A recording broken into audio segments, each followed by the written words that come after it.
Баршаңызға сәлем, біздің Ақ Дастархан YouTube арнасының көрермендері. Бүгін біз сіздермен дәл осындай керемет салат әзірлейтін боламыз. Жасалу жолы өте оп-оңай, әрі құрамы витаминдерге бай, барлық адам жей беретін, нағыз дастарханның сәнін келтіретін салаттың рецептіне бөлісетін боламыз. Ол үшін видеоны міндетті түрде соңына дейін көріңіздер және жасап көріңіздер. Ал құрамына керек заттар бізге анар қажет болады, тауықтың төс еті, бір бас сарымсақ, грек жаңғағы, одан соң жүгері және майонез қажет болады. Ең алдымен осылай бізге тауықтың төс еттерін осылай майда етіп жұқа бөліктерге бөліп аламыз. Неғұрлым майда қылғандарыңыз дұрыс. Желімтал болу үшін, егер жоқ майда ұнамайды дейтін болсаңыздар, әрине үлкендеу етіп те турай беруге болады. Тауықтың егер төс еті болмаса, кез келген тауық етін пайдалансаңыздар болады. Тауықтың сан еті немесе басқа түрлері дегендей.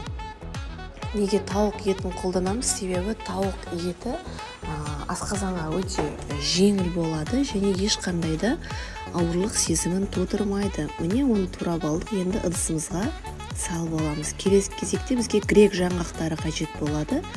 Грек жаңғақтарында дәл осылай майда етіп бөліктерге бөліп аламыз. Жаңғақ міндетті түрде қосыңыздар, себебі салаттың бір фишкасы дейді ғой, нағыз дәмін келтіретін осы жаңғақтарда. Міне осылай майда етіп бөліктерге бөлсек, өте керемет дәм беріп тұрады.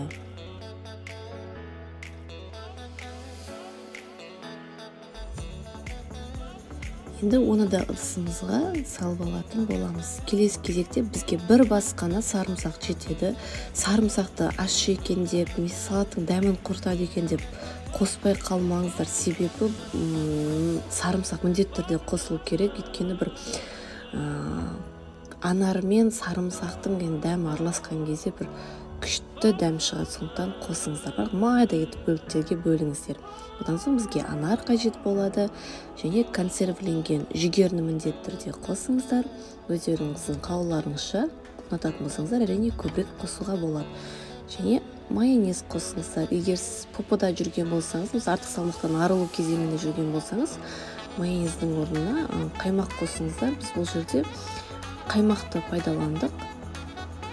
Өйткені қаймақпен дәмі керемет шықты. Әрине салатымыз сочный әдемі болу үшін көбірек қоссаңыздар болады. Міне дайын болды. Дайын болған салаттарымызды ыдыстарымызға салып, дастарханға тарта беретін боламыз.